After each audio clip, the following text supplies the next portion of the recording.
A little over a decade ago, we paid $48,000 in debt off in under 2 years. So I wanted to reflect on that now, over 10 years later, how that's changed our life. I will share the link to that entire process. I broke it down in a blog, step by step, what we did to get out of debt. But now here we are years later, and I can see such a drastic, different way our life went after that point than it would have had we continued just paying the minimums on debt. A literal fork in the road. So in the years since, there was one time where we had to get a car and had a car payment for a little while, and we paid it off as soon as we could. We've still always bought used cars, very affordable options. I feel lucky that my husband can fix up cars and work on them when things go wrong. But we've been really lucky overall with our car situation. That I feel like is something that can be the biggest money suck for people, and we've managed to avoid that. We switched homes. So after we paid off, or right around the same time we paid this debt off, we had a 6.9 interest rate on the last house. And our mortgage was only around $150,000 on that house that we owed still. But we were still with that amount paying $200 a week in interest. When we got into this house, we were able to switch it to a quicker loan and a interest rate of under 3%.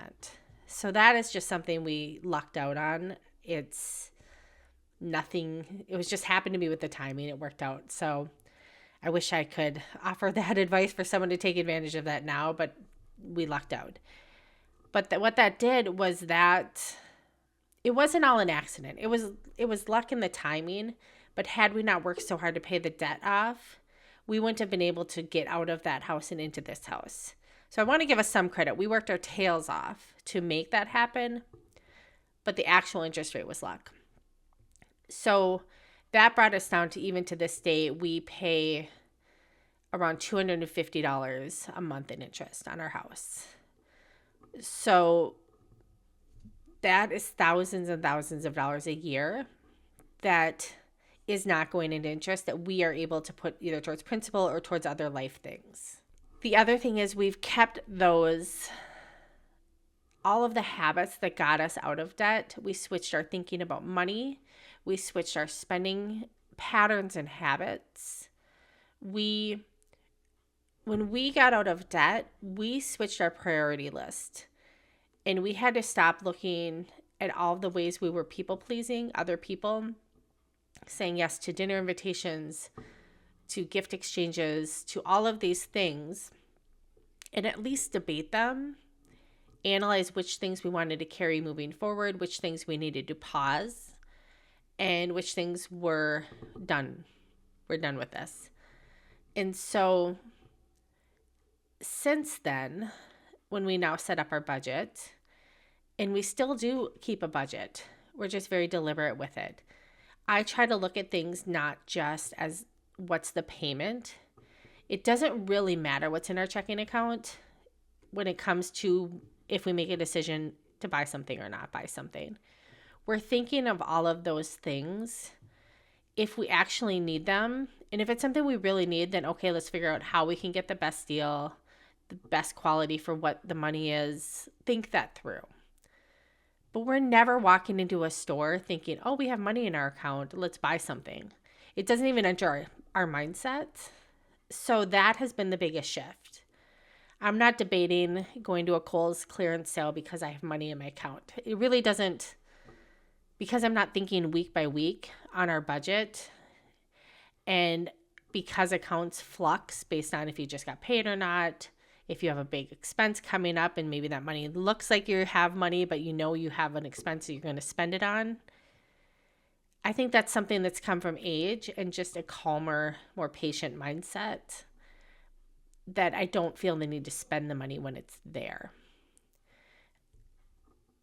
The last thing I'll say, I could go on about this all day, so if you have any questions, just ask, but is having a bigger why, a bigger goal. That always has kept us accountable. Even this past summer, we realized we really need to switch our refrigerator and freezer It's not working great. We're losing food because our freezer is just turning everything that frostbitten, gross way really quickly. So we had in our Costco shopping cart a beautiful refrigerator freezer. We're all ready to get it. And at the last minute, I'm like, no, I know that we can find a really good one used. And it took all the self-control. And I don't know if we would have been in that place 5 or 10 years ago, because we would have wanted to feel like we could afford a good fridge. So we found a used one that was about $1,000 cheaper than the one that we were going to do. But it was like the funnest, like hilarious Beverly Hillbillies moment where we're all packed in this truck. We drove into the city an hour to get this fridge. We loaded up in the back of the truck and have it all harnessed in and, ratchet strapped to the truck. And there's 3 of us in this one row of this truck, and the AC is not working, so we have the windows down. I mean, it's hilarious. I just had to laugh because I'm like, life is so funny. But we have this beautiful refrigerator that was the same model, just a couple years older than the one we were going to buy. We saved $1,000 on it. And then just a few weeks after that is when we made the decision that we wanted to start traveling and sell everything. And so that was $1,000 more we had in our account to jumpstart that actual bigger dream. And we could have instantly justified that refrigerator without ever thinking twice about it. That same week, we were debating like living room furniture. We inherited our couch when my mom passed, and she passed in 2009. So we've had this beautiful leather, like it's beautiful sofa for 16 years, whatever that is, 17 years. And she had it for a couple years before she passed. And so it's sagging a little in the middle, but the leather's still perfect. It's gorgeous. And we were, same thing, had something in a shopping cart, or we were going to go to the store, and we were looking and debating, had a couple ideas. And then when we decided to travel, I'm like, no, this has to last us. We can make this last 1 more year and save that money. Because we so easily could have been sitting here with all of this new furniture, and again, fully justified it. It's not unusual to buy a living room sofa once every 2 decades. But I'm really grateful we didn't. And those are just a couple small examples, but it's thousands of dollars. Choosing to not go out to restaurants a lot, it's a special treat when we do. And we're talking like we go out like maybe once every few months, a couple times a year. We'll sometimes do a drive-thru or something, but I always try to have the app. We just plan ahead. We bring food. We have a protein bar or a snack. We make it really special when we do. We've just completely switched our mindset about this, and we cook food from scratch and at home. So I've managed to be, even at my college, never buy food from their cafeteria in the few years that I've been there. I just pack a lunch every day that I need it.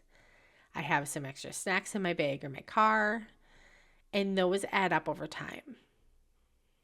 So lastly, I'll just say the mindset part, having a confidence in yourself when you're not scrambling and making decisions out of panic has allowed us to settle into ourselves in such a deeper way than I've ever felt. Some of that might be age, but I genuinely think some of it is not owing people money, not having borrowed money from people, not feeling like we're just hustling all the time because we owe interest on everything. I've been in that place, and it's the worst feeling. I would never wish that upon anybody. When you're not sure how you're going to pay the bills and you're panicked and you feel like the knot in your stomach. I've had situations where I paid my rent check and like 4 other checks bounced that day by $1. The rent check cleared first. It was short by $1, and then all the other things that day, this was back in the 90s, could have so easily been avoided. I had also made a deposit that day, and it went in last or later, and it was heartbreakingly, like, viscerally devastating to me as someone who tries to do things right. And then you're already tight on money in those situations. to see all the overdrafts pile up. It just is like an extra gut punch. So those are the biggest differences, I think. A calmness, a steadiness, as everything feels out of control in the world. When you have a little bit of money in savings and you're able to take a breath, that feels really good. Like, we through decades have disciplined, have taught ourselves how to live below our means. So whatever we're making, we don't spend it all. And we're not depending on money from other people to make that happen. We don't have parents who hand us money. So it's a really big deal that we know our day-to-day expenses are covered by our own stuff and our own actions. And there's a confidence that comes with that. So as we're looking at shifting gears and going into traveling full time, Bruce is going to early retire. I'm going to take over working. We're looking at those same things. How can we build up a buffer as I take the reins and I begin earning? What does that look like? What countries do we need to spend more time in at first that are a little bit more affordable so that we can stretch our money the furthest and just be really wise with it? So that's what's worked for us. Those are my reflections on the years since paying off $48,000 in debt and staying out of debt and just completely changing lifestyle and the way we live, but doing it in a way from integrity and peace being our biggest thing. I associate having money, I don't care about being a million. I don't care about any of that. It's just enough that I want freedom. I want to be able to do what I want to do. And I want to be able to, if a toxic situation arises, I want to be able to say, I'm not dealing with that. Honey, you don't have to stay in that job, or we're not staying here. I don't want to ever have to be in a situation like that. And that's what having the savings account does for me, and not having a bunch of debt. So that is my why. That's what keeps me motivated. If you can find what your why is for you, so that every time you're tempted to spend that extra money, you can think back, do I want this more than I want this? Why? And it may be a simple, I need a car coming up. It may be I want freedom. It may be I want to get my roommates out of this place. It may be simply you don't want to burden your kids with your debt. Whatever that is, tune into that and use that as a motivator to change some of your habits and your patterns. All right. Thanks for watching. If you have any other comments, add them. I'd love to hear any advice you have on this topic.